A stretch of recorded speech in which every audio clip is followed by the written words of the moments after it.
It's now 3:30. We'll start session 3 of the meeting. First of all, I would like to welcome back government representatives. Can we now invite the deputations to join us?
May I welcome all the deputations and individuals to the session today. May I first of all remind you this. If you have a need, you could use the earphone and select the right channel. Channel 1 Cantonese, Channel 2 English, and Channel 3 Putonghua. Please note also, there's a note for members of the public attending meetings in conference rooms or observing meetings in public galleries in the Legislative Council complex tabled before you. There are various security measures for your information. For those in the public gallery, you may ask for a copy of the note from our security staff if you wish. If I may also remind you that your submission and speech here today are not covered by the Legislative Council Powers and Privileges Ordinance. Because of time limitation, please note that each of you will have no more than 3 minutes to speak. So please be concise and highlight the main points. When the bell is rung, please stop speaking. Our usual practice is that submissions already received are uploaded to our website, and these have also been forwarded to members. As you speak, please do not use mixed code. Otherwise, it may create a challenge to the simultaneous interpreters. First, Professor Locke Fetching. Professor Louis Locke. The Honorable Legislative Council members, officials, members of general public. Apart from the article published last year, I was directed by the members of our associations and institutions to report the opinion of our majority, subsequent to several working group discussions concerning the co-location arrangement for boundary service at Kowloon West. We are positive to the arrangement, which is synchronized to the view of Mr. K.S. Lee yesterday. As well, Ms. Carrie Lam, CE, expressed the engineering projects should be done safely and with quality yesterday. She showed her concern for the substantial increase of costs. Now, from the engineering point of view, the cost of idling for machinery, equipment, and manpower is significant. As well, the safety and quality of the projects would likely be jeopardized. For the long-term sustainable development of Hong Kong, this decision has to be quick and timely. Well, we are spending the taxpayers' money. That's our money. Please do treasure it. Now, as far as the legal aspect is concerned, it seems that the Department of Justice is handling it duly so far. Thank you, Mr. Chairman. 好，唔該晒。跟住下一位呢係 Thank you. Next, Dr. Sham Lai Shan, or Dr. Lisa Sham.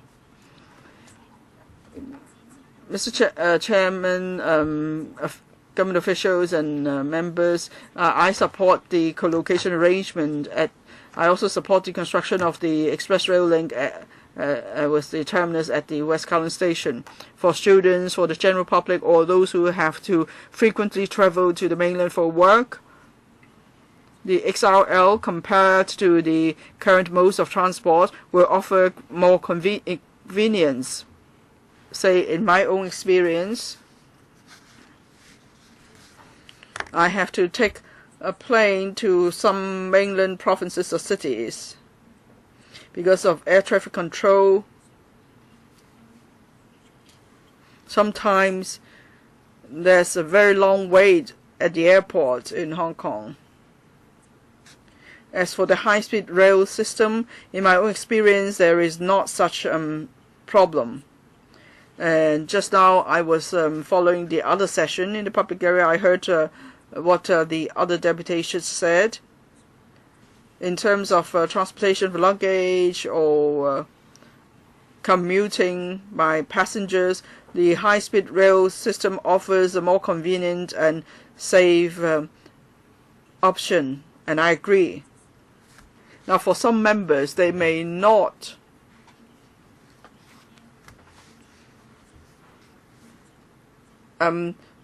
support the construction of the XRL, and they may have disagreement on the legal aspects. But please try to make the discussion as short as possible so we could have the early construction of the XRL and the implementation of the co-location arrangements. Thank you. Thank you. If I may remind deputations, please do not take photos in this meeting room. Next, coalition of legal professionals and academics concerning co-location arrangement. Dr. Willie Fu. Thank you. I'm the representative of the coalition. On the 25th of July last year, the government announced the co-location arrangement for the Hong Kong section of the XAL. This is an important livelihood policy. This arrangement is in line with one country, two systems and basic law. There is a robust legal basis. Now, for the co-location arrangement, there is a three-step process. First of all, the two governments reached a cooperation arrangement, and then the MPCSC endorsed the cooperation arrangement of the two governments. And then through local legislation, the arrangement is to be put in place. The arrangement does not involve the application of national laws in Hong Kong, so it does not involve Article 18 of Basic Law as well as Annex 3 of the Basic Law. And then the arrangement does not violate Article 22 of the Basic Law, because under the co-location arrangement, mainland law enforcement officers will only enforce law in the mainland port area. They're not allowed to enforce mainland laws in Hong Kong area. That is clear.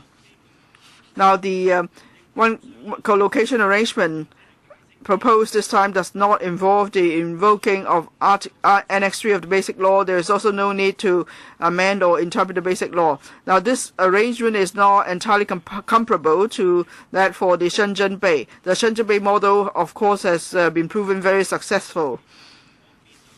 The establishment of the mainland port area at the West Kowloon Station is to facilitate travelers going to and from the two places. It is not against the basic law, and such a co-location arrangement has proven to be a success. Now, the basic law is a living law. It must move in times with the community, and with technological development, we could see that there could be cooperation on co-location. There is room in the basic law for to provide for new development, so it's not that it cannot be done. We are against those who, for political reasons or other reasons, oppose to the co-location. They describe it as land cession, and that is a total violation of one country, two systems and basic law. But these allegations show that they don't understand the meaning of one country, two system, and such allegations are not in line with the political, historical, and legal facts. They just trying to sensationalize the matter, and they are confusing right and wrong. We believe for the benefits of the people, the co-location arrangement deserves the support of Hong Kong people, and we should and I think we can withstand the test of such unreasonable attacks. As a member of the legal sector, we must help in the implementation of one country of the co-location arrangement so that this important livelihood project could be implemented. Thank you. Your time is up. Next, please. Thank you. I'm also a member of the coalition. I agree to the views advanced by the coalition, but now I'm speaking as a barrister at law. I would like to supplement the following points. Under the one country, two systems,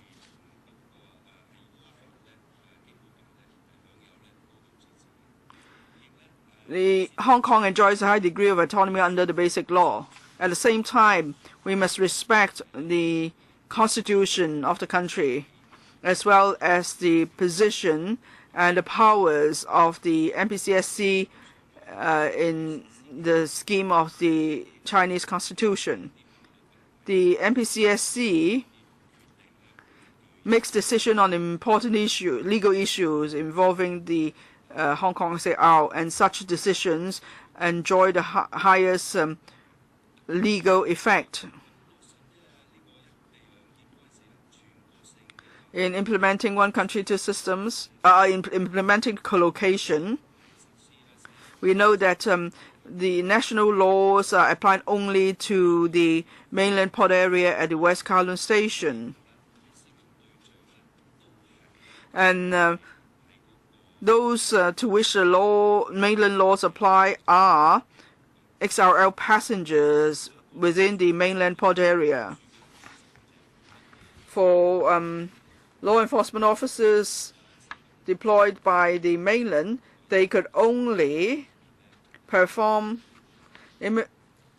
immigration control procedures for XRL passengers within the mainland port area of the West Kowloon Station. So under the proposed arrangement, mainland officers are not allowed to enforce mainland laws across the boundary, and that point is clear. In the mainland port area of the West Kowloon Station, this is regarded as a part of the mainland. So, therefore, Article 18 of the Basic Law does not apply in the circumstance. The MPCSC has already approved the cooperation arrangement, and that provides a strong legal basis. Point 3. The co-location arrangement is in line with one country, two systems, the basic law. There is robust legal basis. The implementation of co-location falls within the scope of Hong Kong's high degree of autonomy. And then co-location arrangement is about the SAR government exercising its own autonomy. Thank you. Next, Dr. Chi Ho of the Hong Kong Electronics Industry Association. Good afternoon. On behalf of the electronics industry, I would like to express support for the early passage of the Guangzhou-Shenzhen-Hong Express Rail Link co-location bill. It is hoped that with co-location, passengers from Hong Kong could go to the mainland in a convenient and fast manner. Now, the co-location arrangements for the convenience of Hong Kong people, so this council should adopt an open mind in considering the matter. The electronics industry is the largest exporter industry.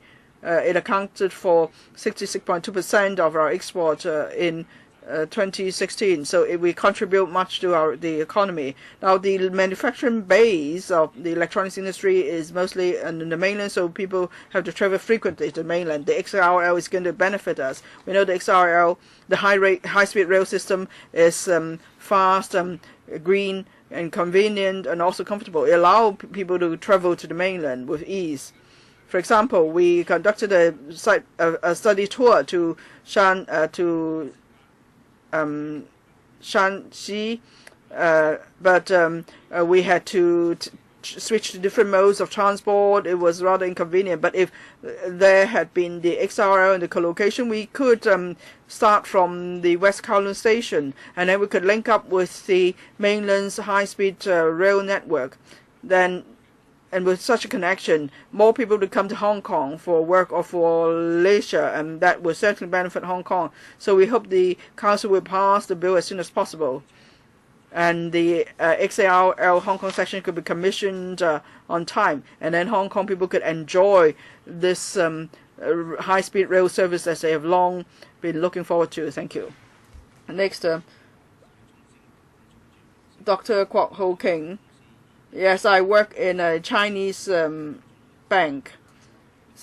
Some of the staff we hire have families on the mainland, and at the same time, so there are hundreds of mainland employees of Hong Kong employees working on the mainland. So among these staff members, now some of them have family in Shenzhen or Guangzhou, so on Friday they will rush to finish work and so they could get home to see their family. Now, from Guangzhou to Shenzhen, if the traveling time could be shortened to half an hour, 1 hour, then many of our staff members will then choose to move their family to the mainland. From Shenzhen to Guangzhou-Nan, the trip will only take 23 minutes. From Hong Kong will take 48 minutes. So that means it will substantially reduce traveling time for our staff. Now they could then focus both on their work at the same time to get to see their family more easily. Now with the Bay Area development, Hong Kong, the Bay Area will be a market 10 times that of Hong Kong. That will certainly provide more job opportunities to our young people. And also the Hong Kong-Zhuhai-Macau Bridge is soon to be commissioned. That means Hong Kong will be linked up with the West Pearl River Delta in a 1-hour living circle. This will consolidate Hong Kong's position as a transport hub. And then Hong Kong young people could also have more exchanges with mainland. They will learn more about mainland culture and development. Now, of course, one important element is the fare structure. The government is now proposing a fare that's 3 times that of the mainland on a per kilometer basis. So, apart from the commercial considerations, I hope the government will also have regard to the welfare of the people.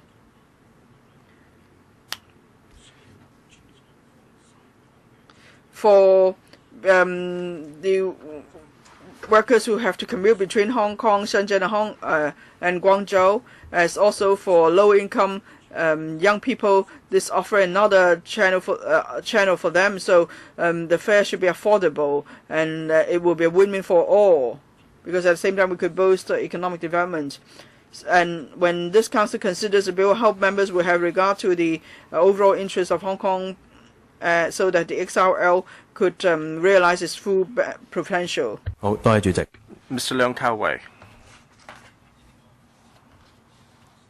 From the inception of the XRL and to the topping of the West Kowloon station of the association, there's bring a lot of impact to Hong Kong. At the same time, bring a lot of employment opportunities and benefit the economy. So we have society have a lot of concerns. So I personally supported the XRL and the co-location arrangements because this arrangement can lift Hong Kong's competitiveness. The national high rail network is about over 20,000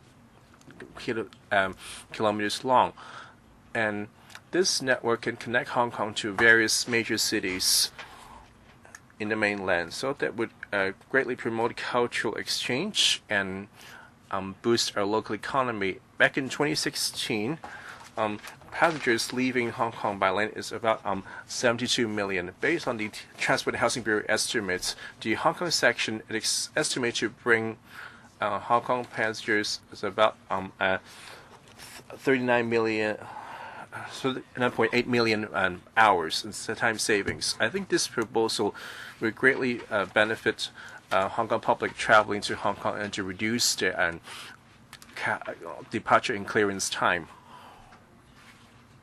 And the West Terminus is set at the West Kowloon Station at a highly populated with as a hub of economic activity in Tsim Sha Tsui. And with our transport accessibility, I'm sure they could attract a lot of tourists to use the high-speed rail. And there are a lot of opposition to the co-location, and some claims that this is a white elephant project. So it makes me recall that the Hong Kong International Airport was derided as a white elephant. So there are opposition and support for the same project. However, have we considered that if we set aside the airport project, what will become of Hong Kong? So we have to take the step forward if we were to progress. So we're glad that the new airport has been commissioned so that we now have a world-class airport today. And today, the XRL co-location consultation, some voices raise that the co-location is equivalent of a land cession in breach of the basic law. However, the Article 7, how would they claim that the land and natural resources within HCR shall be state property, and the Hong Kong government shall be responsible for management, use, development, and release to granted individuals. Unfortunately, time's up. Thank Mr. Wu Pak-lun. I'm a spokesman for the Woodlake Leido organization. I think that we already spent 60 billion and over, and we keep on supplementing provisions. However, doesn't mean the XRL is devoid of benefits. Like the 7 deputations before me, the XRL can bring certain benefits. However, today I think that the disadvantages of co-location, like you said, that you claim that you save a travel time. So we have a cost overruns, and we already built it, and we need to finish it. However, the co-location arrangement at the WKS is the biggest issue. The Article 18 mentioned that we should not enforce national law in Hong Kong. Can the West Kowloon Station count as part of Hong Kong? Exactly. Why we need to enforce national laws and or introduce mainland laws in the mainland port area? Some people have raised examples in U.S., Canada, and Europe. However, their co-location arrangement is limited to CIQ, custom, immigration, and quarantine. They will not exercise or enforce their own law in another country. So why would we need to designate some facility WKS as MPAs to enforce mainland laws? Some people claim that it's okay to enforce it for once. So if we enforce it for once, West Kowloon Station, does that mean we can set up a American port area in the airport, or we could have a British port area for co-location, since it's being quick and efficient? So that means I don't have to go through CIQ in the UK. As an example, this should not be our way of thinking. I think this is unreasonable. Some claims that the Shenzhen port area is well designed. But please remember, the Shenzhen Bay Port is not part of Hong Kong. It's not bound by the Article 18 of Basic Law. So this is a facility leased to Hong Kong by the mainland, which I think is suitable to enforce Hong Kong law. However, the Basic Law has stated that we should not enact national law in Hong Kong. So since the West Kowloon Station is built with Hong Kong taxpayers' money, while we need to lease at a facility at a nominal rent to the mainland authorities. So why the Shenzhen Bayport only allow a lease period of 30 years, and where there's no duration limit for the West Kowloon Station? So a lot of questions had yet to be answered. Next here we have Ms. Wang Lai-Fong of the Hong Kong United Youth Science Technology Association. So we support the co-location bill and hope for the early passage, because it would be a positive to the future development of Hong Kong. And the co-location also help to promote commercial and civilian exchange and provide new impetus for our future development. After the commissioning, XRL can help to create a 1-hour living circle in the Bay Area to resolve a lot of long issues in Hong Kong. For example, the lack of land for Hong Kong for young people to live, or to home ownership, and also provide a lot of entrepreneurial and employment opportunities. And on the 40th anniversary of the Open Up, so we support the trial area auditions to come help to conduct for the full access of exchange of all fronts. And we also should actively take part in development Bay Area to be part of the national development framework. And the December 27th, the MPCSC approved and endorsed unanimously of the cooperation agreement.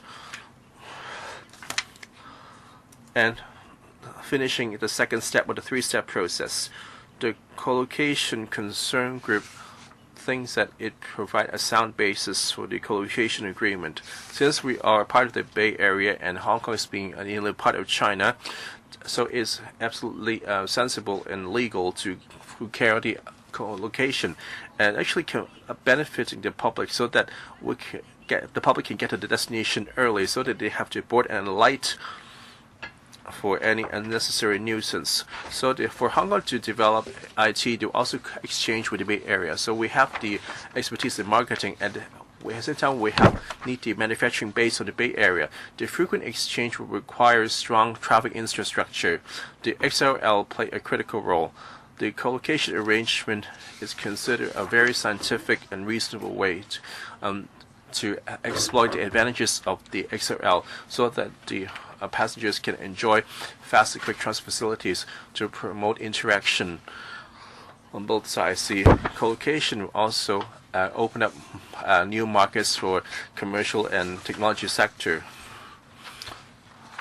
and to give opportunities for young people and for Hong Kong in general. I hope the Legislative Council can call for the early passage of the co-location bill, and we look forward that the XRL can be commissioned in the 3rd quarter of this year. Next, Mr. Xu Wai-chung.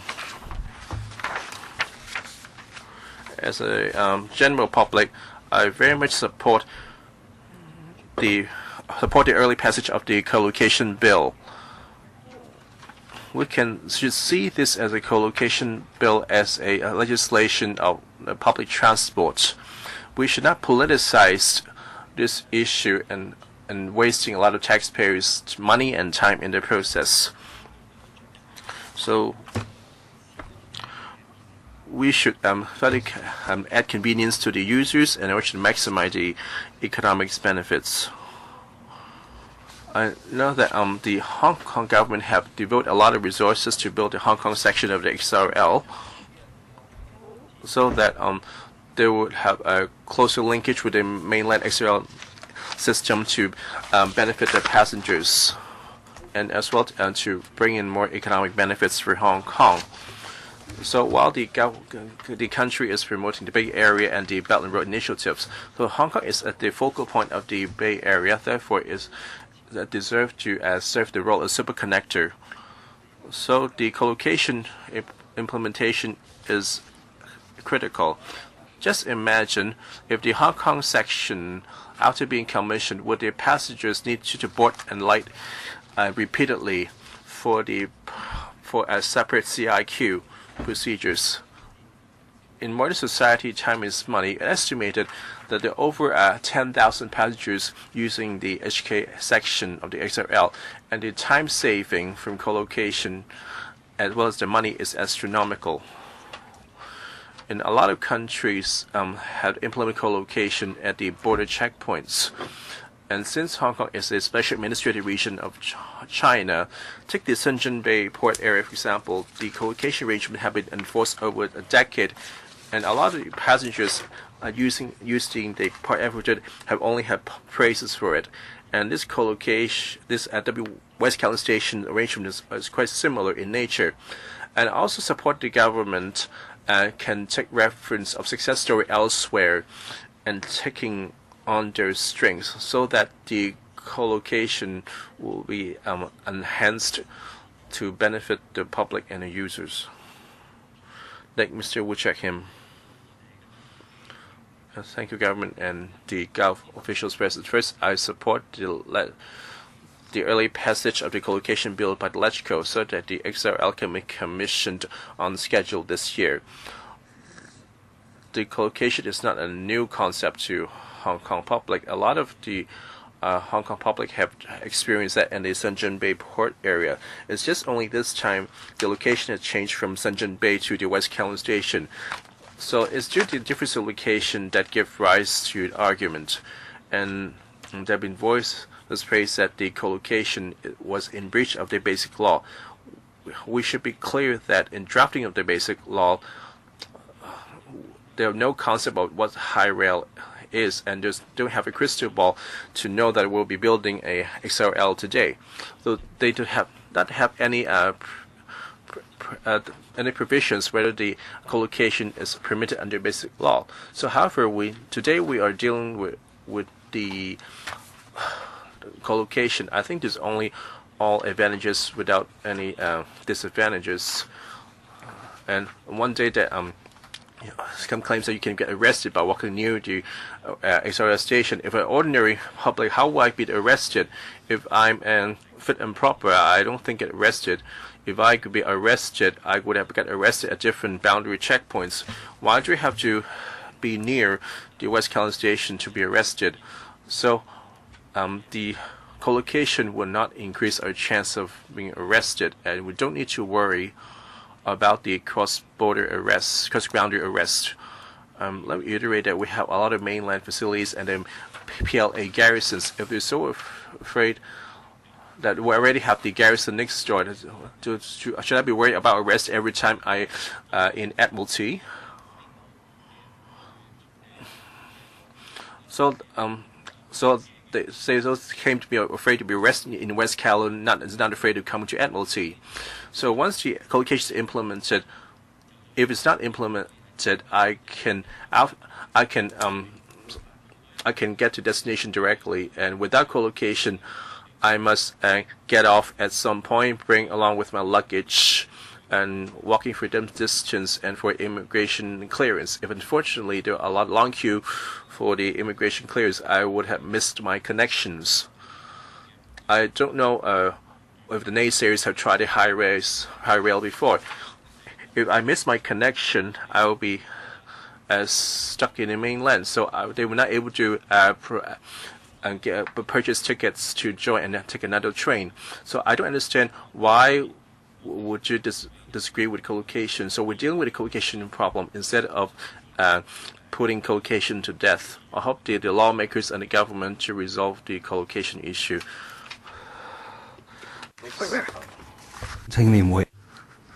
Next to Mr. Pao Hong Fan of the Hong Kong Shanghai Youth Association. The XRL is an important livelihood project. It benefits the long-term development of Hong Kong. Co-location is to capitalize on the convenience of the XRL. Now, co-location has been in implemented in Shenzhen Bay for a long time. It's been working well. There's never been any dispute. This facility would also play an important role in Bay Area development. Having co-location at the West Kowloon Station compared to separate locations of clearance facilities, it's a far better option. I think the people of Hong Kong don't want this important XRL to just become another through train service. That's why our association would like the council to pass the Guangzhou-Shenzhen-Hong Kong Express Rail Link co-location bill as soon as possible. So the XR could then Hong Kong people could take the XRL in the third quarter of this year to go to the mainland. Next, Mr. Cheng Pak-kei. For 3 years, I support the early passage of the Guangzhou-Shenzhen-Hong Kong Express Rail Link co-location bill. Firstly, passing the bill is the general expectation of the public. In 2014, there were various opinion polls. The Hong Kong University and the Chinese University Institute of Asian Studies showed that more than half of those polled supported the co-location arrangement. So if anyone goes against the co-location arrangement, it means they're going against the mainstream view of Hong Kong. Secondly, if we want the XRL to realize its full economic benefits, we must have co-location. The government estimates that in the 50 years of operation of the XRL Hong Kong section, on average, each year, passengers could save 39 million hours of traveling time with co-location. But without co-location, then the time saved would be substantially reduced. And then the Hong Kong section of the XRL would just become a high-speed intercity train, and then there could not be seamless connection with the mainland's high-speed rail network, and we lose out on the economic benefits too. And then thirdly, the co-location arrangement is in accordance with the basic law. The three-step process means that we take into account the Chinese Constitution, the basic law, and one country, two systems. To facilitate transport to the mainland, already we have co-location at the Shenzhen Bay area. So from that point of view, the proposed co-location arrangement compared to the co-location arrangement at Shenzhen Bay, they are equivalent in nature. So we shouldn't blow things out of proportion to describe co-location as something that damages Hong Kong. This is just a political ploy. I appeal to members of this council to be realistic and pragmatic in considering the co-location bill so that the XRL could be commissioned in the third quarter of this year. Thank you. Next, Ms. Cheung Si-wing. Co-location is in line with the basic law, so members of this council, I hope you will pass the co-location arrangement as soon as possible. The government has stressed that the three-step process is pragmatic. Just now, some representatives of the legal sector and barristers spoke in support of co-location. So that shows that there is not just a one-sided view in the legal profession on co-location. There are legal professionals who support co-location as well. So we cannot neglect any particular voice. Another important point, we always talk about one country, two systems, so we focus on two systems, but we overlook one country. May I ask all of you, how many of you have studied the basic law? Maybe even myself. I may not know each and every article in the basic law. So when we ever read the basic law, we must bear in mind one country. If we don't know one country and we don't know two systems and we don't know the basic law well, then maybe we don't even know what exactly is co-location. You may oppose a co-location arrangement, but you may not even know why you're doing that. If we object to co-location arrangement, it amounts to waste of taxpayers' money, because it's taking up time and money, and those who suffer will be us, the people of Hong Kong. We elect LegCo members so they could fight for the best interest for us. Everywhere in Asia, there is the high-speed railway system. How come Hong Kong we haven't got a high-speed rail service? Even in Taiwan, they have it. So we need to work faster. We must not be delaying things many further. Young people are graduating, they want to go for job opportunities on the mainland. Another important point is many have concerns or are skeptical about the high-speed rail system. There may be confusing messages.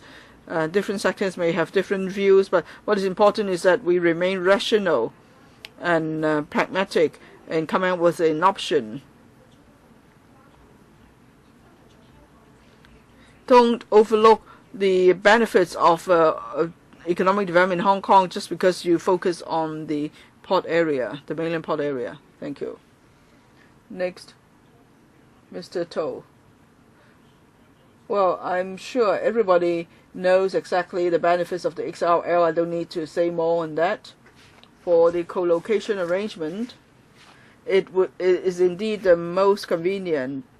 It's better than having clearance at Futian or other high-speed rail station. I don't think the opposition camp will question that as well. I think the biggest issue is whether the co-location arrangement is in compliance with the basic law. The government say it is, and some pan-democrats say it's not. But then there are often legal arguments in court. There are arguments on points of law every day. At the end, it's for judges to make a ruling on such arguments or disputes. Now, of course, here we're not talking about a court hearing, but the situation is similar. For those in support of the co-location, including the government, they think the arrangement is in accordance with the basic law, and those who oppose it say it is not. So if the case is in court, of course the judge will make a ruling, but here, who should make a ruling? Of course, it's obvious that it's for the highest organ of power, that is the MPCSC, to make a ruling. The MPCSC has already made a ruling. It's approved the co-location arrangement. So that means there is already a final ruling on this legal dispute. Even if someone don't agree, we should still respect it. Now, I think co-location is not about legal issues, it's really about confidence. The pan-democrats and their supporters have no faith in the mainland. If you have no faith in someone, even if a person is doing something ordinary, you may think otherwise. But I have faith in my country. And I believe mainland law enforcement officers will not enforce mainland laws across the boundary. And I hope the pan-democrats and the supporters would believe in that too. Next, Mr. Yam Kong, engineer. Good afternoon. I represent the Hong Kong Professional and Senior Executives Association today. Our association supports the passage of the Guangzhou-Shenzhen-Hong Kong Express Rail Link co-location bill. From the 23rd of February to March, we conducted a questionnaire survey on our members. We managed to reach out to 550 members, and for those who responded, more than 98% expressed support for the early passage of the co-location bill by the Legislative Council. Then the XRL could be commissioned on schedule in the third quarter of this year. For clearance, immigration, and quarantine procedures, if they could be carried out at the West Kowloon Station, it facilitates the operation of the train service. It is also the most convenient and time-saving approach. It has the biggest economic benefits as well. Now, if there is a mainland port area, there's already Hong Kong port area at the Shenzhen Bay port area, and it's been working well. So if we have mainland port area and implement co-location arrangement at the West Kowloon Station, there is actually a precedent. Now, mainland officials will only deal with mainland laws, and it's reasonable to have a mainland port area. The association believes that the bill is in accordance with the basic law, so we appeal to the council to pass the bill as soon as possible, so that the XRL could be commissioned on schedule. The XRL Hong Kong section could work together with the Hong Kong International Airport and brings about a synergy. So we believe there is a practical need for the Hong Kong section to be linked up with the mainland's high-speed rail network. This will bring more opportunities to Hong Kong, and Hong Kong could serve as a transport hub, and we could maintain our advantage in this respect. It could also support the Bay Area development. It will promote the continuous development of Hong Kong, so Hong Kong must not lose out on this golden opportunity. Thank you. Next, Mr. Lau King-on of the Guangdong Hong Kong Association for Promotion of Tech Enterprises. Mr. Chairman, members, the XRL is built for those with needs. If someone doesn't want to take the plane or a long-haul coach or the ferry, and if someone wants to arrive at his destination on time, he wants speedy and comfortable travel as well as affordable travel, then the XRL has to be the best option for traveling. Is an innovative approach, actually. Hong Kong is the transport hub of the region. The XRL Hong Kong section would connect us to the mainland's high-speed rail network. It will bring about convenience to the people of Hong Kong, and for our economy, our livelihood, and technological development, new opportunities could be brought about.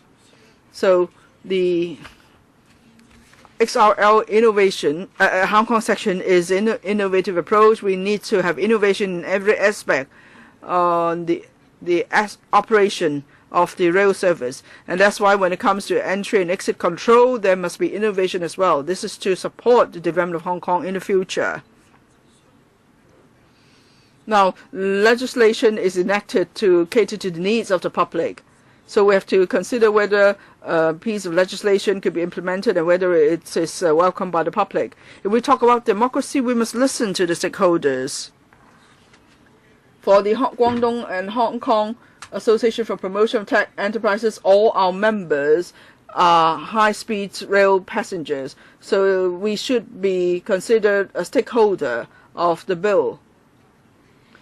Now, we want to take the high-speed rail service to take us to any parts of the mainland. We want safe, convenient, speedy, and comfortable travel that will take us directly to our destination. And we believe the co-location arrangement will achieve that. That's why the Guangdong Hong Kong Association for Promotion of Tech Enterprises supports the co-location arrangement for passengers departing Hong Kong or arriving Hong Kong on the XRL.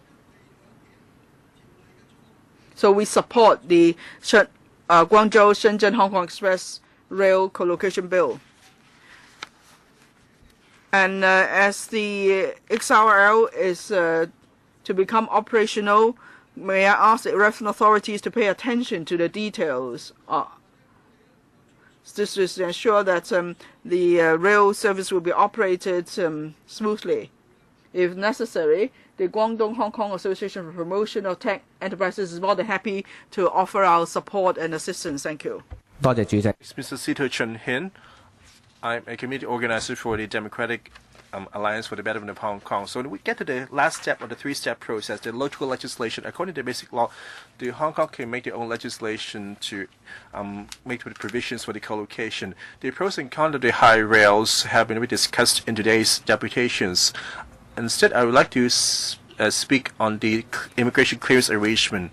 The co-location means that having the same location to handle the immigration procedures of two jurisdictions, and now there are quite a few countries for co-location. For example, the Canadian and American airports, the British and the French cross-channel trains. So this is simply nothing new. As long as we have a clear delineation of enforcement, that means that a law officers from both sides can only exercise jurisdiction in their own port areas. And for the UK, France, and Canada and US, for example, means that we can reach an agreement between two sovereign states to access their own law in a designated area on their respective soil. So why within the same country that why it been leveled the accusation of land cession of having immigration clearance in your own country. So there have been a question that within the foreign embassies, only the laws of the country will be enforced, and this privilege is set up under the Vienna Convention as well on diplomatic privileges, and this convention have been enforced for quite a long time, and with this embassies considered as a form of land cession. So the public have generally support this co-location. However, some objectors keep on leveling unresponsible and free-mongering statements, and some claim that approaching near to the West Coast Station will be sucked into the mainland port area, and then it claims there are hidden doors that will snare you in, and these are ridiculous statements, and the smart Hong Kong people would not believe such preposterous statements. So it is simply objecting everything they have to do with China and help to undermine Hong Kong. I hope that those people making these statements can retract them. The high-speed rail network is all over China, and for the Hong Kong section connecting with the national rail network can provide convenience to Hong Kong, and the economic benefits and the convenience will be enormous. And survey had mentioned over 50% of the respondents accept co-location, including set of MPA to enforce mainland laws. I hope that the logical members can pass the co-location bill early. Thank you. Next, Ms. Chung Xiaoyan.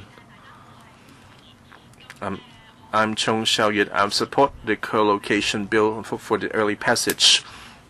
I want to raise 2 points. First, as with the Belt Road initiatives in Bay Area go in full swing, and Hong Kong is a financial center,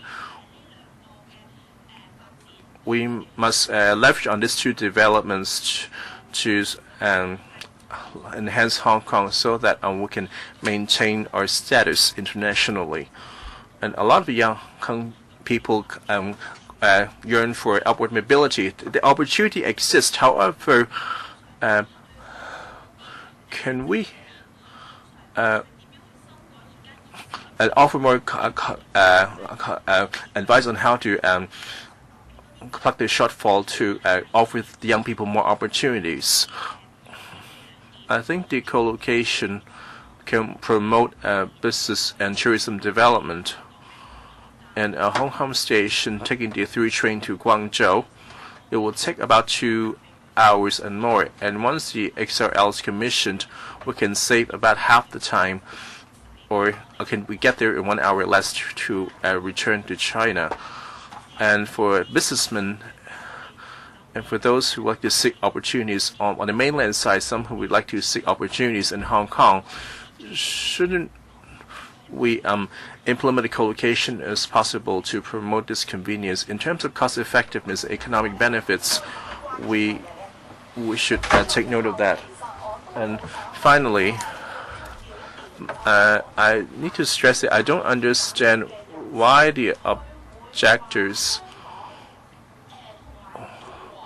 would say that Hong Kong and China should not implement co-location. The ground was that there were issues between sovereign states should not happen within our scenario. And let me say that Hong Kong is a special administrative region instead of a nation state.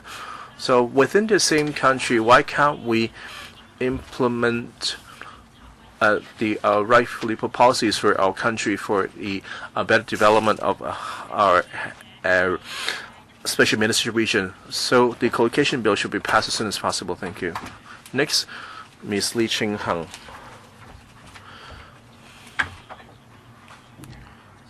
I support the co-location and hope that the Guangzhou-Shenzhen-Hong Kong section XRL can be commissioned ASAP.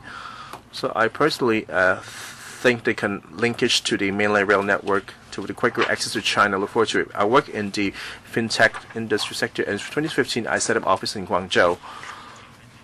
So in I was in Tianhe now in Haizhu district. So I feel puzzled of the public opinion. Some claim that it's not convenient getting to the Guangzhou south, and now the Guangzhou have a good metro network. I think this depends on where are you situated. So having a high rail will benefit those working in China. And we all probably have our travel by rail to China, and we'll talk about have departures every 1 hour, every 1 hour. I can only take the He from Shenzhen. The most consuming procedure will be immigration procedures. The immigration clearance take the most time.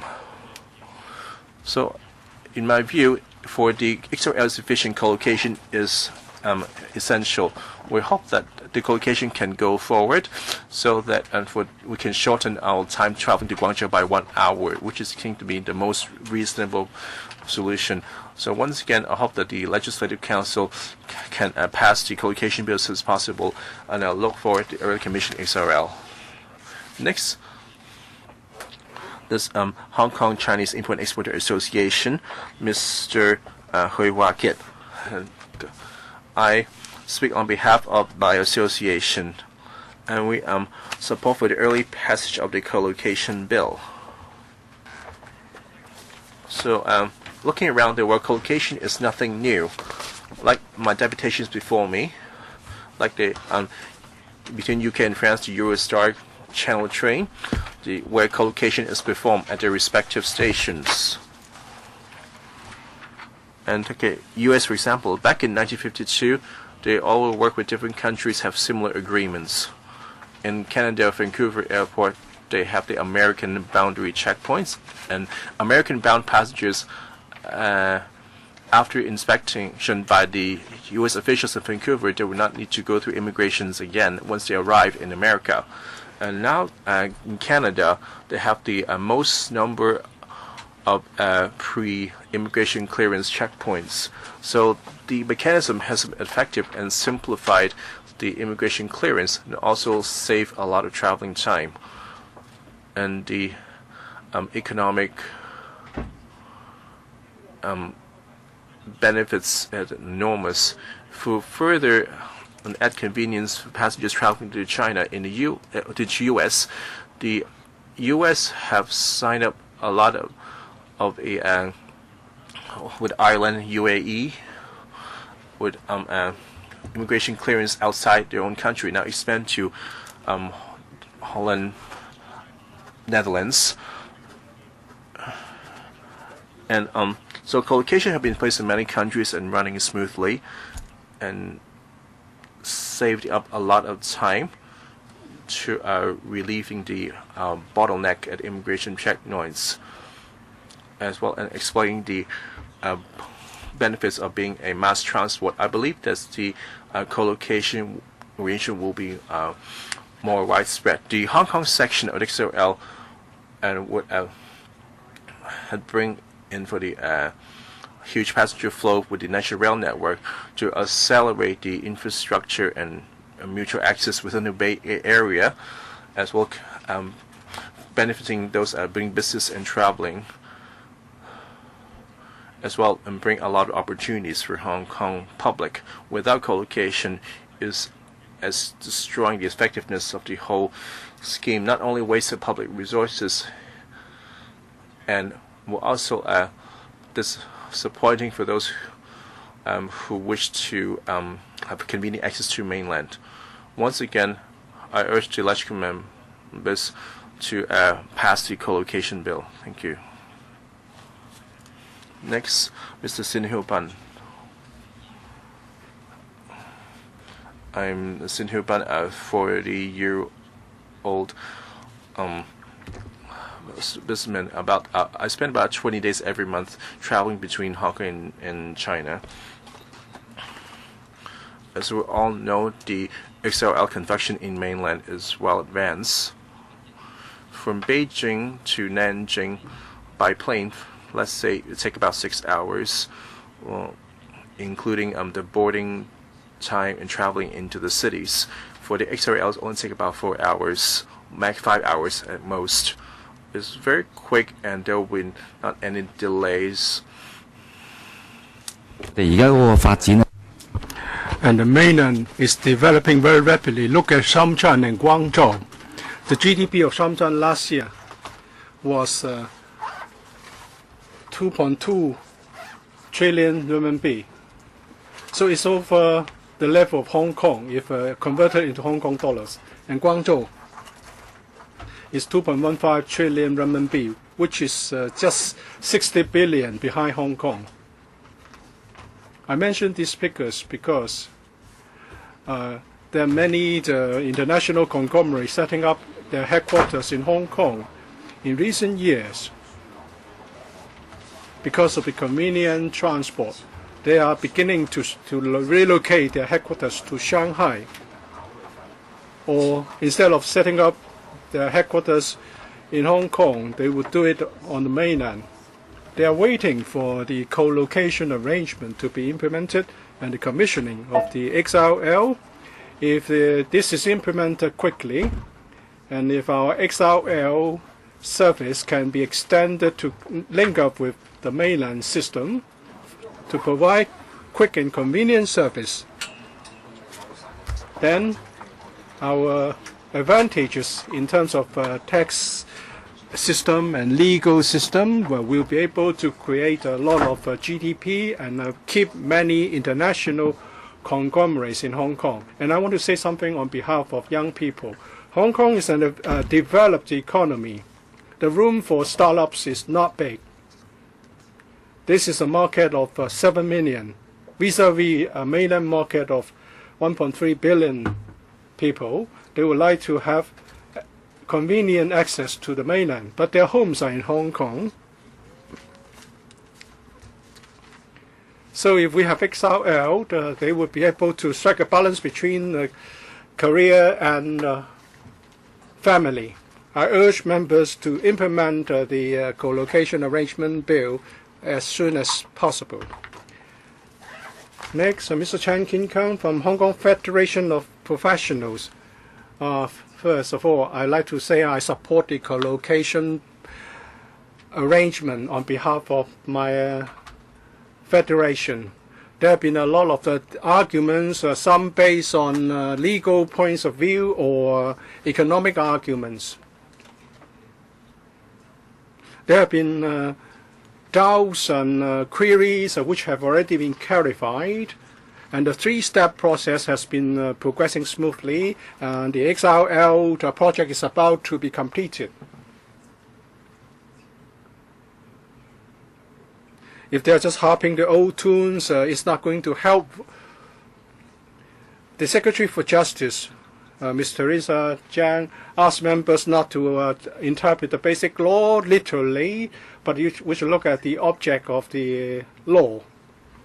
I hope members can do their job and do a professional job in this council, and will not ask the government to retract the bill before this public hearing. If the traffic is smooth, then you have access to wealth. Without with the co-location, XRL is just a slow railway. If our XRL can be linked up with the mainland XRL system, professional people and students would have an additional incentive to develop their career and business. And that would also enable us to leverage on the opportunities afforded by the Bay Area development and the Belt and Road Initiative. Some members have based their arguments on public opinion, but for different opinion polls conducted by different organizations, the findings all tell you that the majority are in support of the co-location. So I hope members can vote with ease of mind that their voters are in support of this arrangement. Over the years, Hong Kong has benefited from the integration of our economics, and this is actually what the XRL is going to help us. The commissioning of our section is urgently needed. I hope members would heed the needs of our people and pass the bill. Thank you. Next, we have Mr. Gong Ho-ming from Cervantes. Cervantes is the view that this is a strategic infrastructure. We have a close relationship with the country, and we should not try to divorce ourselves from that bigger picture. This would provide convenience for our people and facilitate business development. This would help to create a once-hour living circle within the Bay Area.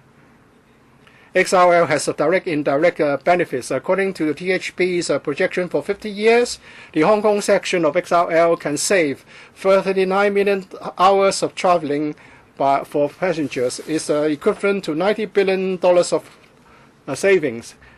And the passenger throughput is higher, then the benefit is higher.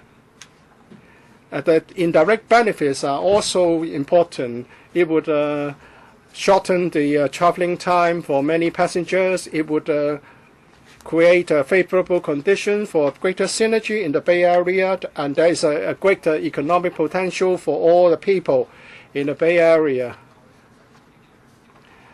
And we have many mainlanders coming to Hong Kong, and Hong Kong people also travel to the mainland frequently. Mainly they would travel by air, but there will be a lot of greenhouse gas emitted through aviation traffic. If we have this alternative, convenient green mode of transport in the form of XRL, we can save a lot of greenhouse emissions. Preclearance before boarding a train is not an uncommon practice internationally. Many countries have similar arrangements. The collocation arrangement is made in accordance with our local circumstances. As the XRL would link up with major cities on the mainland, it's only reasonable that the CPG attaches importance to national security. We don't have a similar, we have different legal systems, and we should not allow the people to come to Hong Kong who pose security risk. If then criminals can avoid detection by going undetected on the XRL, we are going to create troubles for the CPG. For the mainland port area to be designated as a place where mainland national laws apply, this is a pragmatic arrangement. The Secretary for Justice has explained to the public many times the rationale behind the principal arrangement. And if it is not in line with the basic law, our legal system is quite capable of rectifying the matter. Next, we have Mr. Chen Tak-ming from Hong Kong Public Governance Association. I want to say something on behalf of my association. I don't think no one can help the SAR government to work out the co-location arrangement. I believe the arrangement is formulated on a very sound footing. We believe that this is not a contravention of the basic law or the original policy intent of the basic law. And to be doubly sure, the SAR government has asked the NPCSC to come up with a decision. The decision states clearly that this arrangement is not in contravention of the basic law, and the SAR government is asked to enact laws on its own to implement it. We believe this is constitutional and lawful, and I hope this council will support it. It is said that the mainland port area is going to be carved out or ceded. This is this is about Clause 6, and that is the MPA would be regarded as lying outside Hong Kong. I think this is misleading, because Clauses 7 and 8, there are certain reserve matters for which Hong Kong SAR government will have to make the necessary provisions.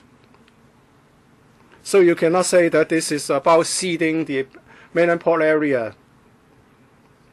And it said Article 18 says that national law should not be applied in Hong Kong. But we have many boundary crossing facilities.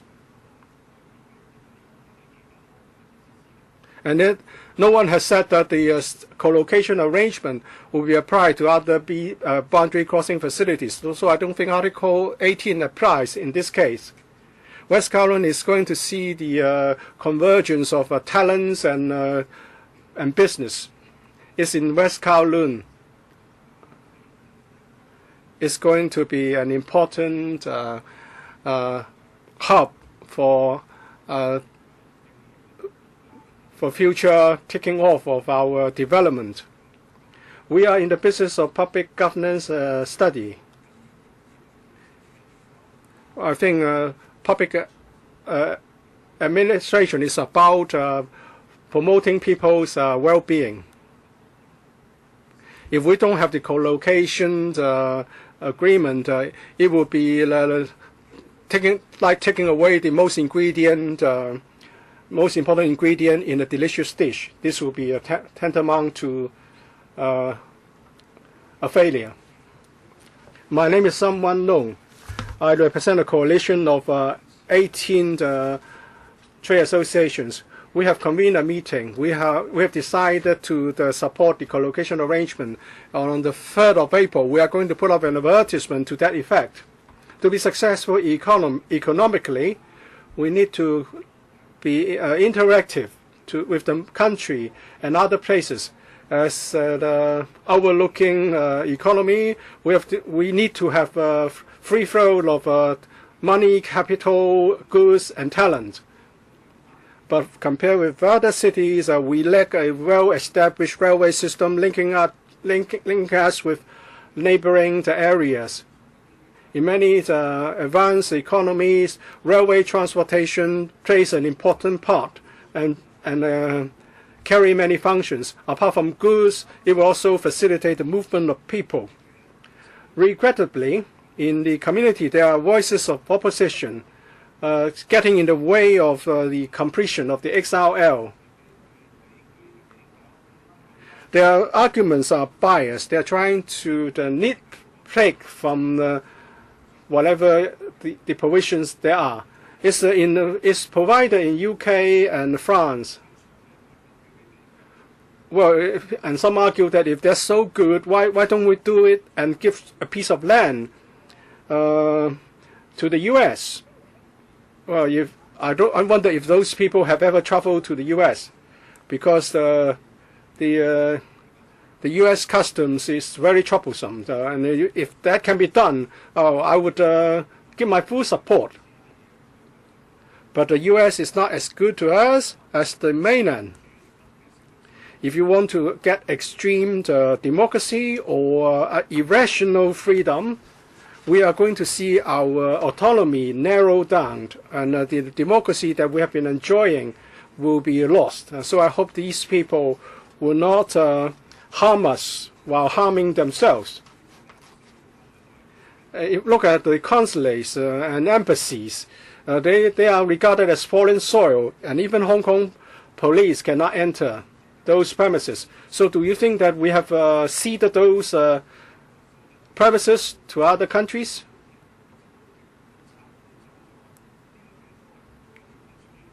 And if in the future the XRL station is relocated, the land will still belong to Hong Kong. This is on the same similar logic as consulates and embassies, which are regarded temporarily as a foreign soil. The arguments against the XRL co-location is very flimsy.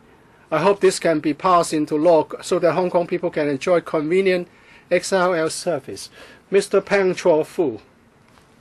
Good afternoon, Chairman and members. I'm Pang Chua Fu. As a Hong Kong citizen, I agree with the co-location arrangement. From a legal point of view, the mainland port area is going to be leased to the mainland, and the national laws will be applied to the mainland port area, and not what Article 18 is about, which is the general application of national laws in Hong Kong.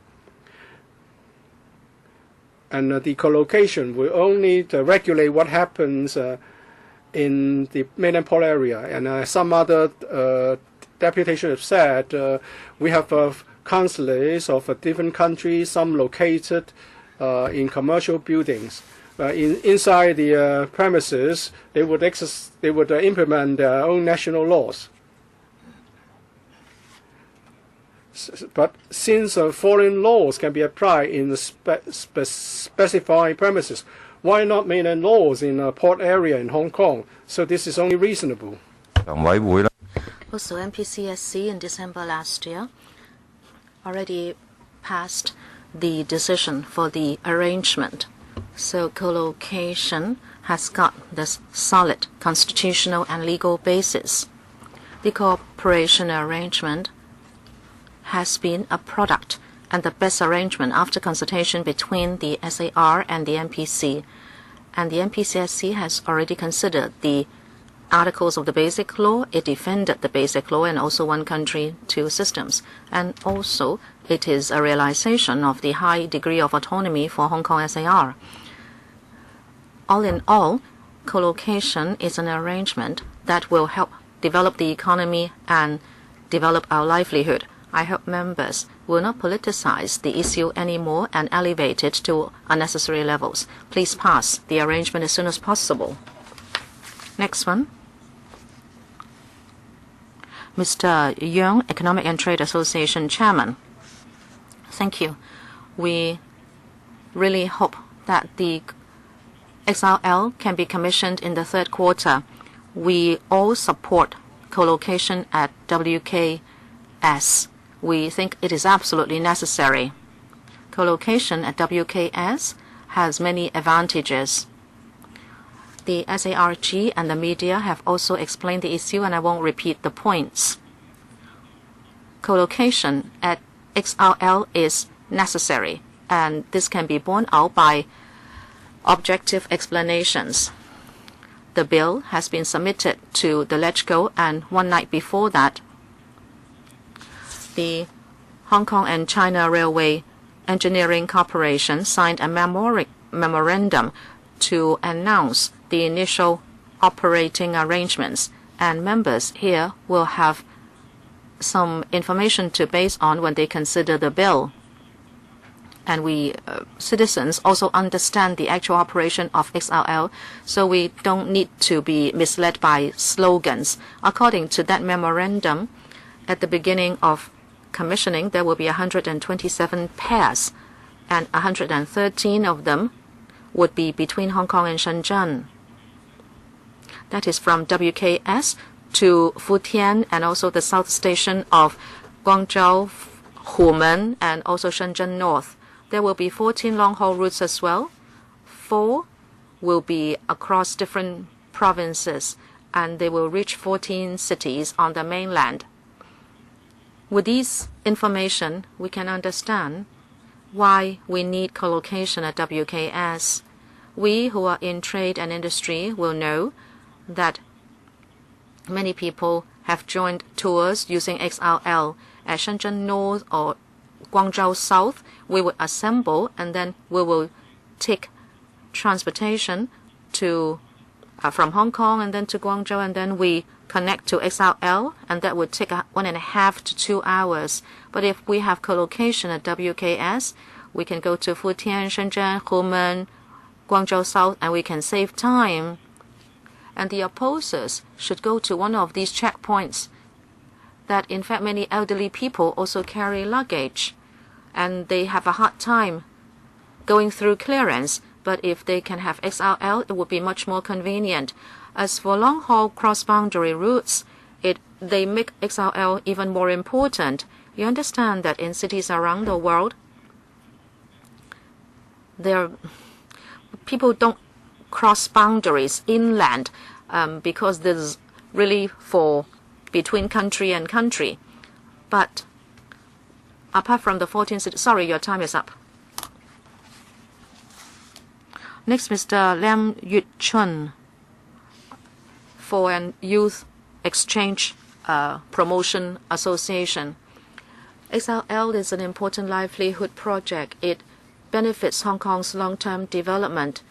It can facilitate Hong Kong people going to the mainland cities. I believe co-location at WKS is the most appropriate arrangement. XRL stations on mainland cities will not just want to have different clearance arrangements just for the sake of Hong Kong. We must have co-location at WKS to afford the biggest convenience for travelers. And now travelers can choose any station to board or alight from the train, and this is not limited to large cities. And then the Hong Kong XRL section will be linked up with the XRL network of the entire country, so the XRL is really fast and convenient. Hong Kong people don't want XRL to become a through train only. I hope the LegCo will pass the bill as soon as possible to facilitate Hong Kong people who want to take the XRL to go to the mainland this year. I hope members, especially the opposition camp, will be objective and pragmatic in approaching co-location and do not let themselves be led by political considerations. Thank you, Mr. Fan Yuk Ho. Thank you, Chair. I'm a citizen. I don't know too much about the economy or the law. And from my own perspective, I would speak on the issue. Very often, I go to the mainland with my family and I use Shenzhen North Station. If I go from the Hong Kong Island, it would take me about 2 hours to go to Shenzhen North, including clearance.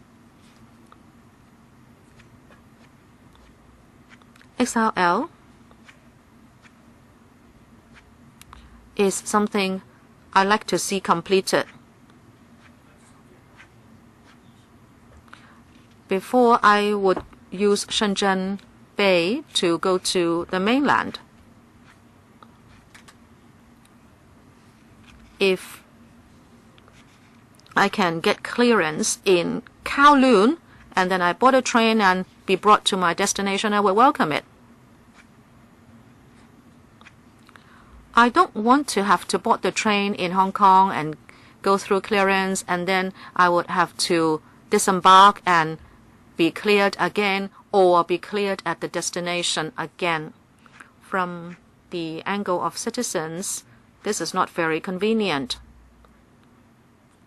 I, of course, hope XRL Hong Kong section will be commissioned soon, and I hope co-location will be passed by LegCo, and I hope LegCo members can understand the benefit that would be brought to citizens when they consider the issue.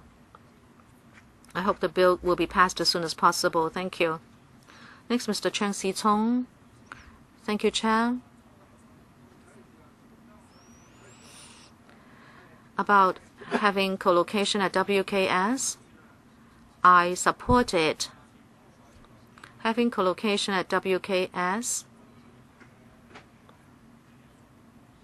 is a very convenient choice for people who often go to the mainland for sightseeing or pleasure. When we take a plane to go to the mainland, there are always delays.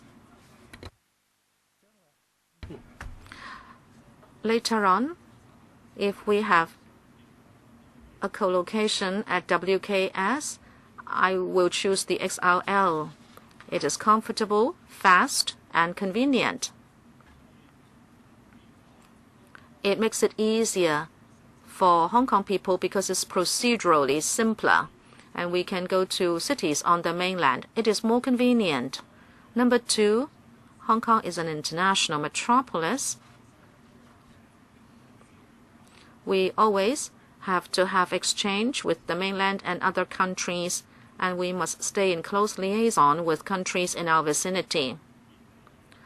The XRL is going to afford traveling convenience, and it will help attract people who need to travel to Hong Kong for business or for pleasure, and this will help Hong Kong's development.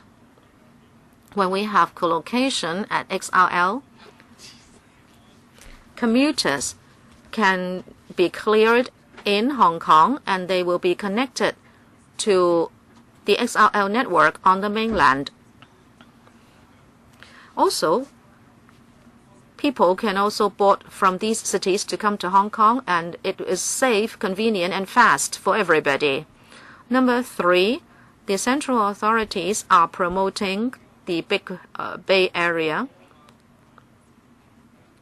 I think this is a good opportunity for Hong Kong's sustainable development. People who come to Hong Kong for work, for visiting relatives, or for pleasure can take the XRL to go to the Bay Area, and it will just take them 1 hour.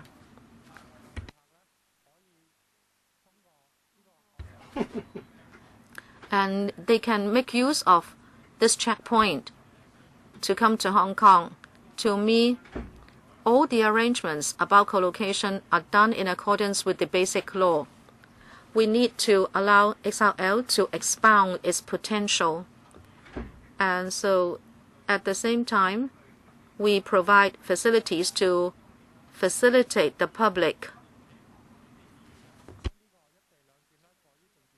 We don't want members to politicize the issue. Sorry, your time is up. Thank you. I think we have heard from all the deputations and the individuals for this session.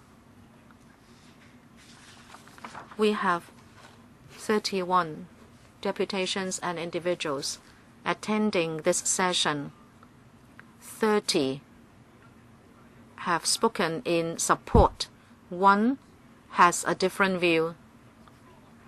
Secretary, would you like to respond, or would you like to wait till the end of the 4th session? Chairman, I believe the views stated in this session are very close to those of the last 2 sessions. If you don't object, we can make a summary after the 4th session. Apart from Ms. Priscilla Leung, who registered to ask a question, may I know if other members would also like to speak? Please raise your hand. Mr. Ray Chan. Okay, 2 members. Ms. Priscilla Leung, 5 minutes, including a reply. Thank you, Chairman. First, I'd like to thank the deputations and individuals for coming to express their views on co-location to us. Public opinion is very clear on the livelihood side. I'm also very glad to hear people from the legal sector saying very clearly that actually many people in the legal sector also think that co-location does not cause any legal problem, and also it does not contravene the basic law. In fact, it is seated on a rather solid constitutional basis. I'd like to take the opportunity to express my views. I'd like to say to the administration that when you read the basic law, very often we might resort to the common law and common law principles like the literal approach, purposive approach, or proportionality test. It is not that we can't discuss it, but when you say this, there is a risk, because if you only use common law principles to interpret the basic law, then when it comes to the relationship between the central authorities and a local government, well, then this should not apply. When there is a judicial review and this goes to the court, actually just now some of our members said that they would like the MPCSC to interpret the basic law again. I do not support that. In the community, and also in the legal sector, this shows that we don't understand the constitutional order of the country. The MPCSC's decision and the MPCSC's explanation enjoy the same legal status. Therefore, in the past, there was this very famous Ng Ling case about the basic law. The CFA ruled on whether the provisional legislature was constitutional. it relied on an MPCSC decision on the 14th of March of 1997, which approved or endorsed a working report of the preparatory committee, meaning when Hong Kong courts ruled on certain issues, if there were established or promulgated MPCSC decisions and explanations, the court will certainly respect those. Now we have a very clear-cut decision from the MPCSC. We should not ask for an interpretation to be made. This would be an overlapping effort, and it shows our ignorance of the Chinese legal system. Because we're talking about the relationship between a decision and an interpretation.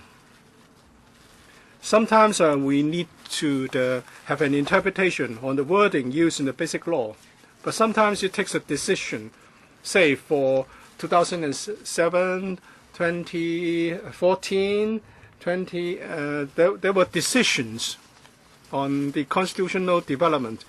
If these were presented in court, I'm quite confident that the courts will respect those decisions from the MPCSC. And they will not seek an interpretation for these matters. So my personal judgment is that even if someone files a judicial review application, whether the leave will be granted is questionable, and the chances of winning a judicial review case is very slim. And also the MPCSC decision or interpretation is an act of state, and Hong Kong courts would make its rulings in accordance with such a principle. And there are people who will keep repeating that the co-location arrangement is without constitutional basis, or that an interpretation should be needed. It shows that they don't quite understand the Chinese legal system. To me, it's crystal clear. So what are the questions? What are the problems? Understand people's opposition views. They only apply based common law. When it comes to the relationship between the central government and the SAR, we need to consider how this is interpreted under the Chinese legal system. I want to make this very clear. After completing the 3 steps, we will be very clear-cut in establishing the constitutional foundation. You can say that you do not accept it, but it's a reality, both legally and constitutionally. And I believe our courts are quite capable of doing the right thing. I just don't see any loophole or whatever. I think people say these things because they do not understand the Chinese legal system, and the fact that we need to invoke the Chinese legal system in understanding the basic law, in particular in relation to the relationship between the central government and Hong Kong. So we are very clear about the basis, the foundation for the co-location arrangement.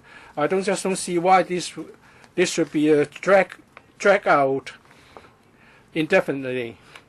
So that's your comment only. Well, Secretary, I would like to get one thing done. Well, I've been a student of Chinese Constitution and the legal system of China. You should not avoid the duty to keep the Hong Kong public informed.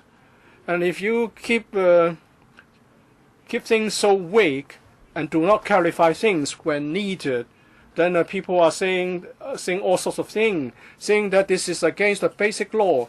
You have a duty to explain with confidence to the people of Hong Kong that this is not in contravention of basic law, and that no further interpretation is needed.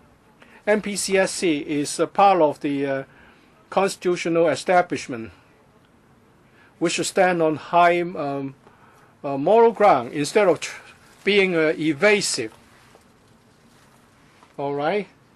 I allow members to speak a little bit more because of the small number of members waiting for their turns. Secretary, any response?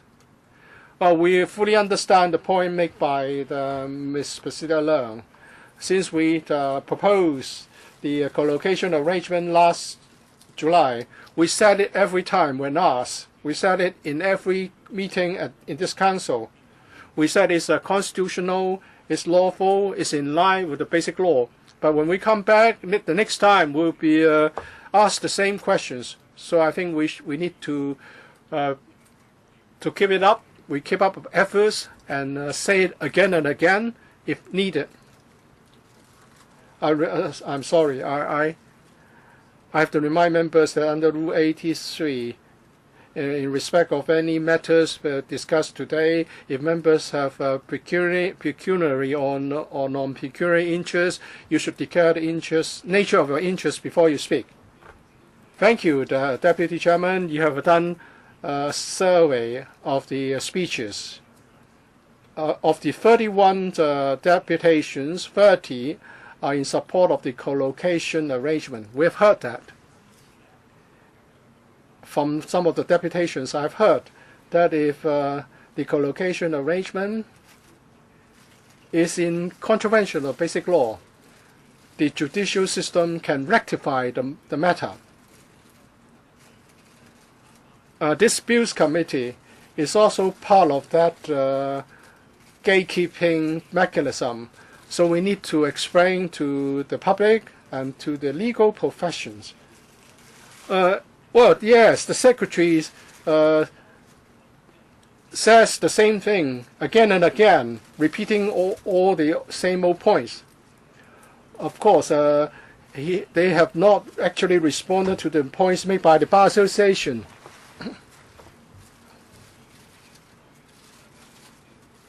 I've heard from the deputations that they are very confident. I've heard from Ms. Priscilla Leung that she's very confident about the bill. So even if Ms. Teresa Jiang is not going to be the Secretary for Justice, we can have Priscilla Leung. So they are not trying to be evasive. And she's actually saying that the court will not accept an application for judicial review. Let's return to the basic point. Whether this is in contravention of Article 18 of the Basic Law, some deputations have talked about economic benefits or that is going to be popular to the public. But to the Bills Committee, the crux of the matter is the legal problem.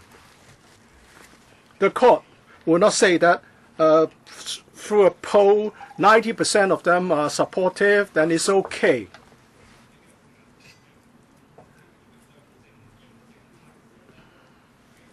You have talked about the double verification of documents, or double verification process, or the proportionality test. If you say that through a proportionality test, the pros are more important than the cons, then we can do it. But you are saying that it's not applied to Article 18.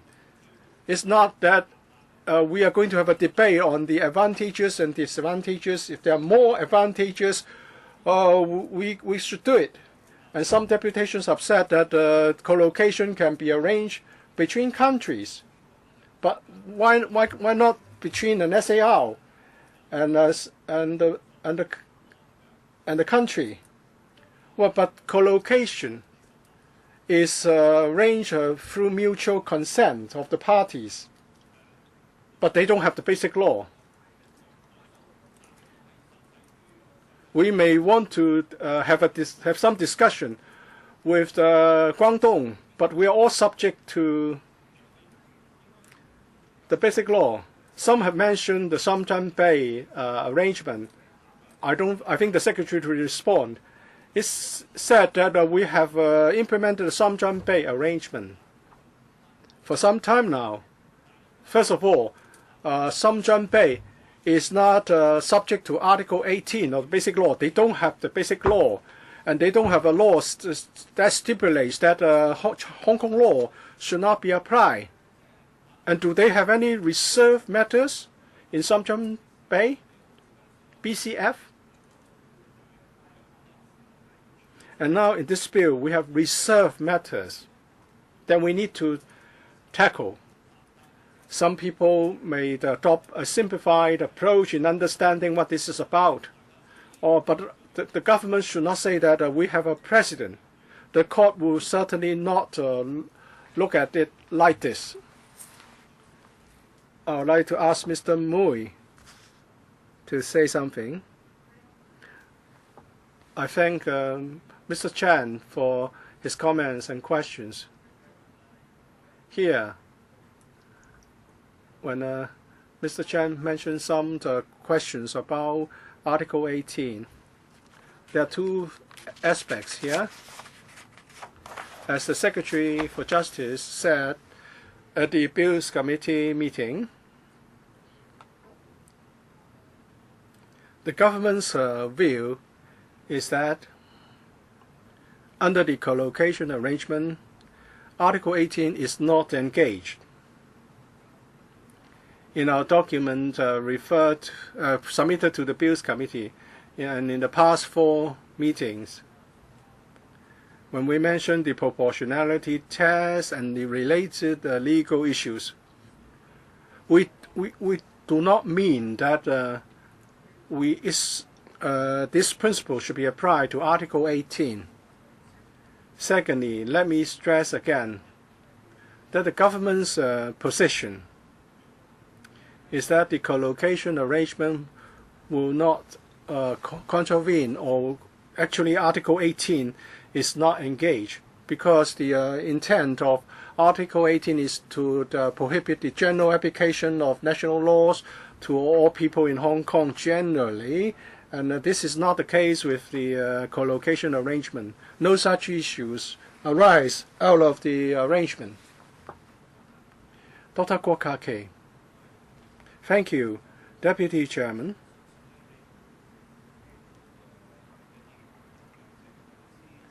I know the government has expended a lot of efforts to invite you to tell us your views. I understand your wishes and your views. But you have heard Mr. Paul Chair and Ms. Priscilla Leung. You know that these things are not rooted in sound footing. The S4J is saying that this is not in conflict with Article 18. And it said that it's better to have an interpretation by the NPCSC. And then Ms. Priscilla Leung tried to dress them down. She said they don't know Chinese law. The NPCSC decision is law. There's no need to have any interpretation. And even more can be done under such an arrangement. So things can be more outrageous than you think. Today we have two S4J, D of J representatives, and they cannot really explain how this is done. Article 18 says that national law shall not be applied in Hong Kong SAR except under certain circumstances, those listed in Annex 3 of the Basic Law, and also when we are in a state of war, or there is a turmoil within the SAR which endangers national unity or security, and then the region, there is a state of emergency declared, the national laws can be applied. So are we in a state of emergency, a state of war? Things are getting very bad. Or we can just ignore Article 18. And some of the deputations have said that this is most secure. When the former S4J was in office, we talk about Article 20, Article 22, that is SAR government can authorize the MPCSC for the lease of the land, for the power to lease the land. So the government is shifting the goalposts all the time. And that's why the Bar Association has pointed out that if this law is not sound and still not constitutionally sound, and we still pass it, then there will be a risk. If we are to comply with the basic law, it has got nothing to do with the cost of XRL and when it will be commissioned. We are not saying that in the future, without contravening the basic law, we can allow having clearance at 2 different spots. If you look at those figures given by Mr. Frank Chang, come on, wake up. Those trains, well, someone said that you would take a nap and you will be in Beijing. No, you have to take quite a few naps. Most of the trains are going to allow you to transfer at Shenzhen North or Guangzhou South, and only very few are really direct trains. This has been told you in the early papers of the administration, but maybe you are misled now, thinking that you just go up the train and you take a nap and the next thing you know you are in Xinjiang, but that's not the case. This is a bill that does not have a sound basis, and it is given to the LegCo and it will be passed, and of course you are going to use your majority power. But you are damaging one country, 2 systems. Has the Justice Department assessed what destruction will be done to one country, 2 systems? And also the basic law. Which official will take the question? Mr. Mui. Thank you, Chairman. Thank you, Dr. Kwok, for your views and also your question.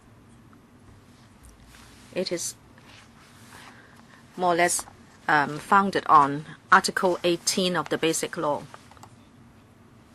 When the government and the DOJ considered this issue, and that is whether co-location would fly in the face of Article 18, our view is very clear, and we have already stated our view many times at the Bills Committee.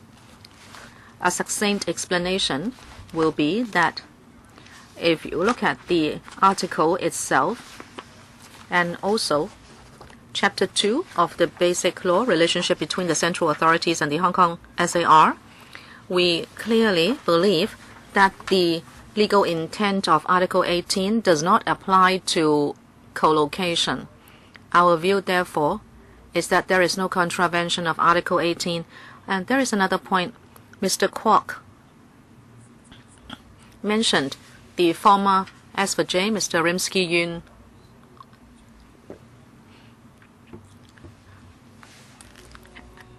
He said that Mr. Yun mentioned Article 20 when he first talked about co-location. That's true. The administration mentioned once that this would be one of the issues that we would have to consider with the central authorities.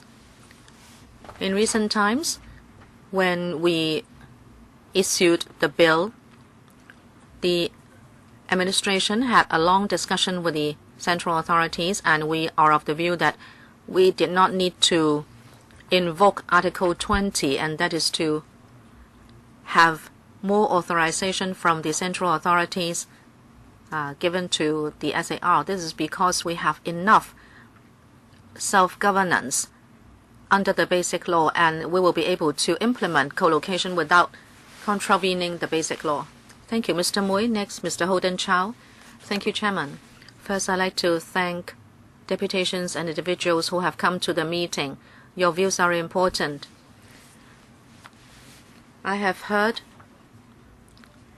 many of you express a central viewpoint, and that is that there is only one purpose to implement co-location, and that is to facilitate the public. That is the only purpose. There are no other purposes. That is to allow residents to go to the mainland with convenience, and also to expound the greatest potential of the XRL. I have heard from many deputations saying that without co-location, the XRL will not be meaningful. This is also an important point. Also from this morning, many deputations have stated this view. That is, since co-location is to facilitate the public, they hope that this simple livelihood arrangement will not be elevated to unnecessary levels and that this issue should not be politicized. We have heard that view as well. At the Bills Committee, well, we are scrutinizing the bill. We have heard your view. Well, somebody said that they are not trying to nitpick, that they are not deliberately politicizing the issue, or that they want to sabotage the arrangement. Well, we have heard that also.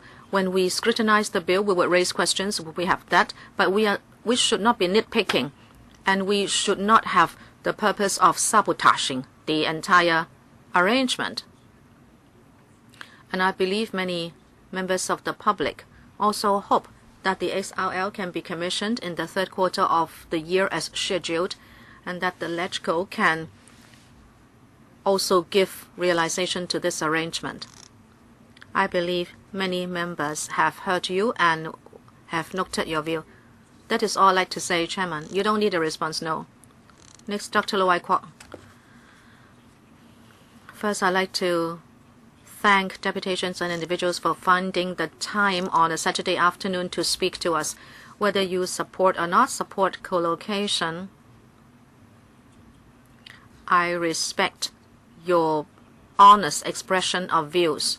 But just now, I heard a member or some members who did not support co-location saying or implying that you were here because you were arranged by the administration. I think that is very regrettable. Chairman, I did not exactly keep statistics, but I have the impression that the Bills Committee had a few meetings, and I believe we had more than 10 hours of meetings. Well, I cannot be too sure. Unfortunately, we haven't come to word-by-word examination.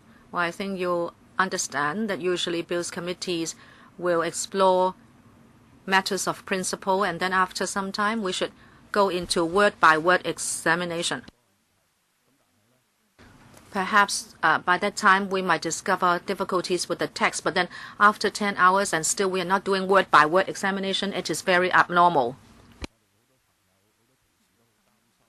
Many members are worried that since the process is so slow, it might impact on the scheduled commissioning date of the third quarter of the year. This worry is well-founded.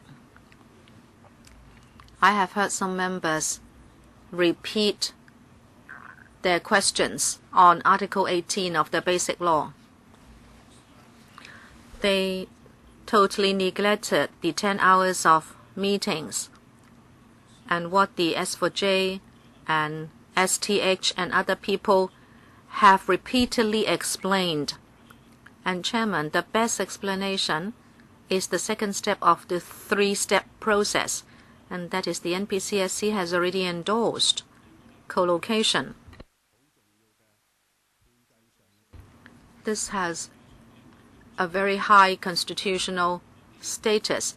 The NPCSC has considered the Chinese Constitution and the Basic Law before the endorsement was given. But our members, some of them just did not heed that reality. They would just object and object and object.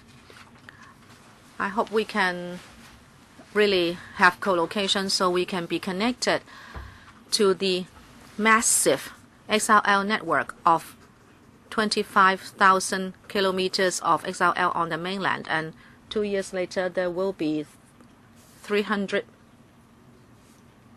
or 30,000 km. The present situation is worrying. I believe many of you are as worried as I am. I hope the Bills Committee can go back to the right track and complete our work as scheduled. I don't have questions, Chairman, for officials,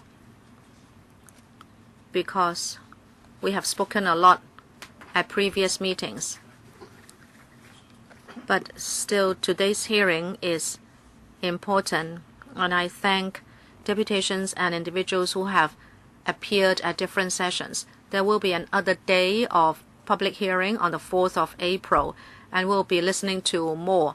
But it seems that no matter how the public are speaking in support of co-location, some of our members here just will not change their mind.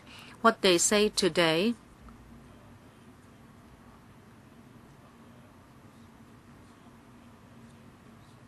has worried me, because we will not be able to complete our work as scheduled. Thank you. Mr. Wang Ting-kwong. Chairman, I'd like to thank deputations and individuals, but I must apologize to you. Some members of the LegCo say that you have been mobilized by the administration. This is a big insult to you. I apologize to you.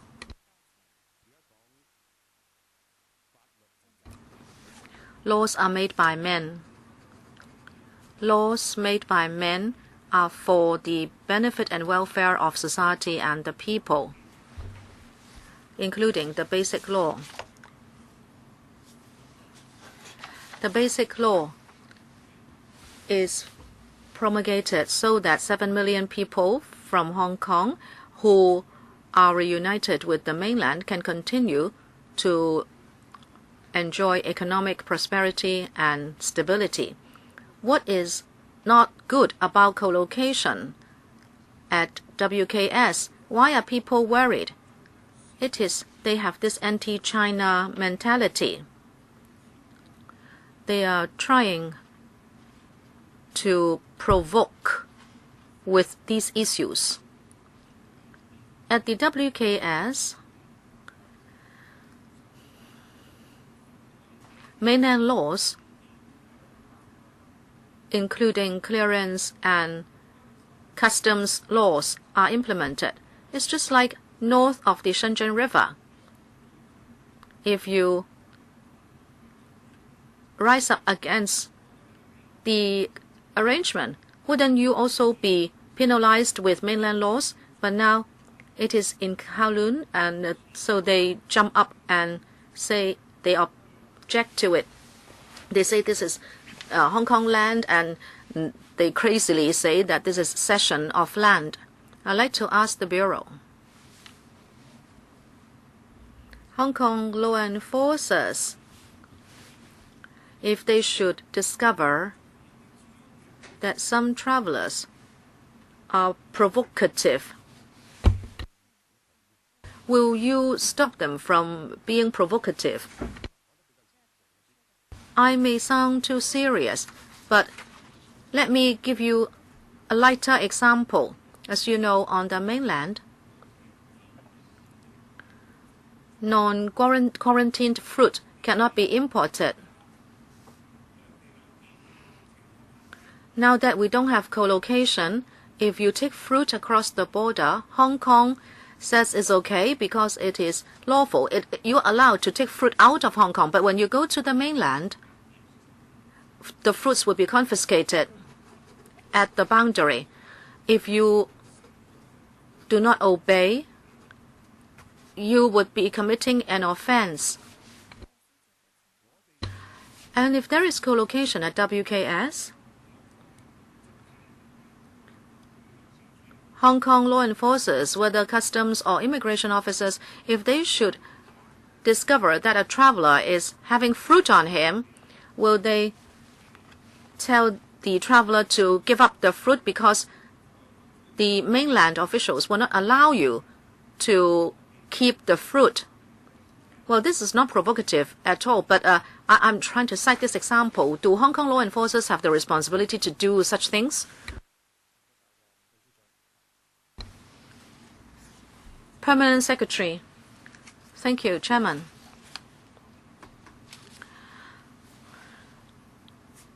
Law enforcers should act according to the laws of their particular jurisdiction in exercising their powers.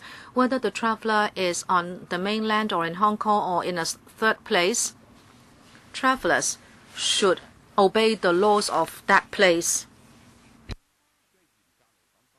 Of course, I understand. Strictly speaking, as you said, PS.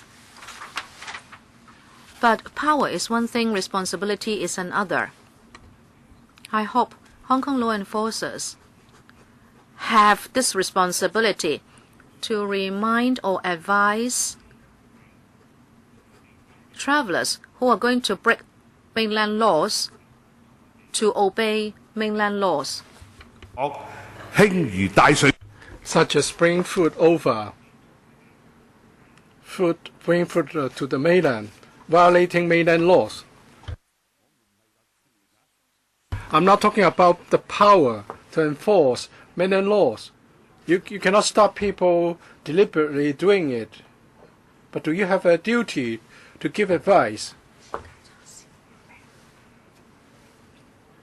Let me try to respond. The ICQ arrangement at West Kowloon Station will be in line with other boundary crossing facilities. So if a Hong Kong person goes to the mainland and if he has a smooth journey, then in the future it just be the same. All right, that's all for members' questions. Do you like to say something now? Well, I said I would do this, do the summing up after the fourth session. But some member have said something about the deputations and individuals attending these sessions. I have to say that I thank all the citizens and the representatives of different organizations, because Saturday afternoon is a precious time to enjoy with your family. So I'm grateful to all the deputations. The XRL is important to Hong Kong and to our younger generation. It's an important infrastructure for all of us. I'm very grateful for all your concerns. We started from 10 a.m. So far, 93 deputations and individuals have spoken, out of which 89 are in support of the co-location arrangement at West Kowloon. Frankly, I think that the speeches made reflect our pragmatic spirit of our people and the wisdom of Hong Kong people. If I am allowed to provide a simplified analysis, if we look at the sitting plans, well, this is a microcosm of Hong Kong. They have think tanks, associations of governance, and jurors, trade associations, youth exchange associations, import and export trade associations, professional associations, and IT representatives, and some from outlying islands. We respect different views. And we have an association representing senior executive and professionals, and youth associations, and trade and economic associations. So I think they reflect the public opinion and the expectation of the community for the commissioning of XRL in the third quarter. We have been listening to you very carefully, and we have jotted down your views. With very stringent air traffic control, on the mainland, XRL will provide additional convenience to passengers and travelers, young and old.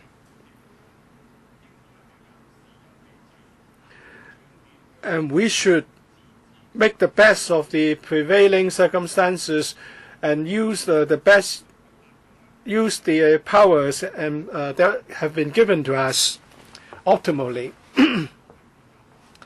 Other than the co-location arrangements, other arrangements will be unduly complicated. And that is the view of the government team. And we all want to appeal for the early commissioning of the XRL service, and that this Council should adopt a pragmatic view in scrutinizing the bill. And would like this Council to act in a professional manner and comply with public opinion and have due regard to the well-being of our people and community. I urge this Council